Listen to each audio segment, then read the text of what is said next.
The O'Reilly Factor. Thanks for staying with us. I'm Bill O'Reilly in a personal story segment tonight, a disturbing story out of Eugene, Oregon, and one that may offend some viewers. In the March issue of the Student Insurgent, a campus publication at the University of Oregon, partially funded by student fees, the image of Jesus is disrespected in shocking ways. Apparently, the students putting this garbage out hate Christianity and believe it is a destructive force in the world. So they use their tiny platform to abuse those who believe in Christianity.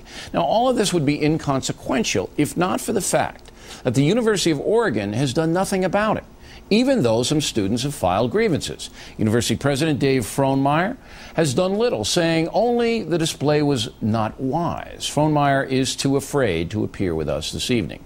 But joining us now from Portland is Tyler Graf, the editor of the Oregon Commentator, another student publication at the university, and Jethro Higgins, a junior at the school who is upset by the publication. Mr. Graf, it's the old freedom of speech dodge, and this is what Frohnmeyer is hiding behind, a former gubernatorial candidate in Oregon, I should add. But it doesn't wash, because any student publication funded by student dollars put a KKK out or a Nazi thing out, immediately the university would step in and say it violates the standards of this university. Since you have an office on campus, since you are using student funds, you have to cease and desist. You know it and I know it. But in this case, you can brutalize the image of Jesus and nothing is done. What say you? Well, I don't think that's a terribly apt comparison, comparing what the Student Insurgent has done and you know, if there were a racist publication on Why campus. Isn't it apt? You're defiling the image of an icon that millions of Americans believe is God. You're showing this in a vile way. If you were to take a black man or woman and defile that in a first of publication, all, I think you know it would be shut down. I think there would be rioting in the streets if that were to happen. Right. I don't think there. And the university would respond by shutting the publication down. So why is this different? Possible. Well, this is slightly different because I think in this case, if the administration tried to shut down every student publication, and there are 4 major student publications on campus, if the administration did that or attempted to do that every time somebody filed a grievance or was offended by something, there would be no student publications on campus. Don't you think this is an extreme? This is attack I think it's on a religion. Don't you believe that? So I mean, we're talking about the most extreme, vile provocation a publication can make. Now, if it's off campus and if it's private money, it's under the freedom of speech. But Frohnmeyer has the obligation. Well, I don't think Frohnmeyer has much say in this. Of course he does. He could shut it down tomorrow. He's the president of the college. Tomorrow. Well, I mean, then you'd open up a lot of lawsuits, though. So what? What's he there for? What's he there for? Isn't he there to have standards? I think he is there to have standards, but I think you have to understand Frohnmeyer's way of handling issues on campus. He's very laissez-faire about these things. I know. And that means he needs breathing troglodyte. Listen, I understand that, and that means he needs to be fired. The board of directors at the University of Oregon need to move him out and bring in somebody who can respect the traditions of the university. Now, Mr. Higgins, I want to get to you because you've been through the mill here.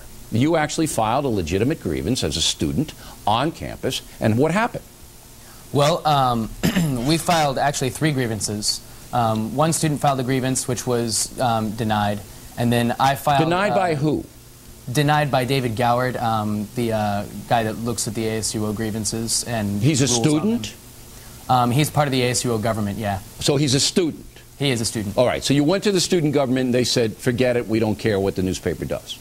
Yeah, and then we took 91 students to the student government and said the same thing, and they said they returned the same answer. Okay, so we don't care what they can do anything they want. And then what'd you do?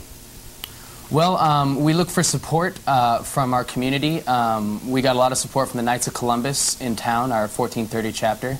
And we also went around to the other student groups, the Black Student Union and MECHA, the Hispanic Student Union. And we also went around to several other Christian organizations on campus. And we really beat the streets trying to talk to them and say that, you know, hate speech under any circumstances is unacceptable at the U of O, but especially when it's funded by our money. And then what happened? Nothing? Nothing's happened yet. We're looking to move towards an administrative appeal, which is going to force it to become the administration's problem, because to this point, they've basically said we can't do anything. Right. And this has been going on from March, because these cartoons, drawings, you know, the sacrilegious drawings, came out during Holy Week. Isn't that nice? That's you said true. something very, very interesting, Mr. Graf. You said, yes, if a black person or a Jewish person or anybody had been treated this way, that Jesus had been treated in this publication, it would be riots. It'd be riots, okay? There'd be violence. Why do you think there wasn't any student reaction other than a very orderly participation by Mr. Higgins and his supporters? Why do you think there wasn't any reaction because of the Jesus defilement? Well, first of all, I don't think a lot of people were actually aware of this issue when it came out. No, they're aware now. Well, yeah, I know they're definitely aware now. One of the reasons why they are aware is because my publication, which runs their website. Okay, but the essential question put the issue is, up online. Why isn't there a student outcry over this? Why? I think there is a student outcry. I haven't seen over this. Well, there have been these petitions filed. There have been grievances filed. The fact of the matter is, though, that there's very little that student government can do. Okay, but I know there would be protests if it were, as we mentioned, KKK or Nazi stuff. There are no protests visibly here, and I tell you why. I think that's an absurd thing I think it's to a say, secular I don't think situation. any publication would do that. No, it's a secular. I mean, this is an anarchist.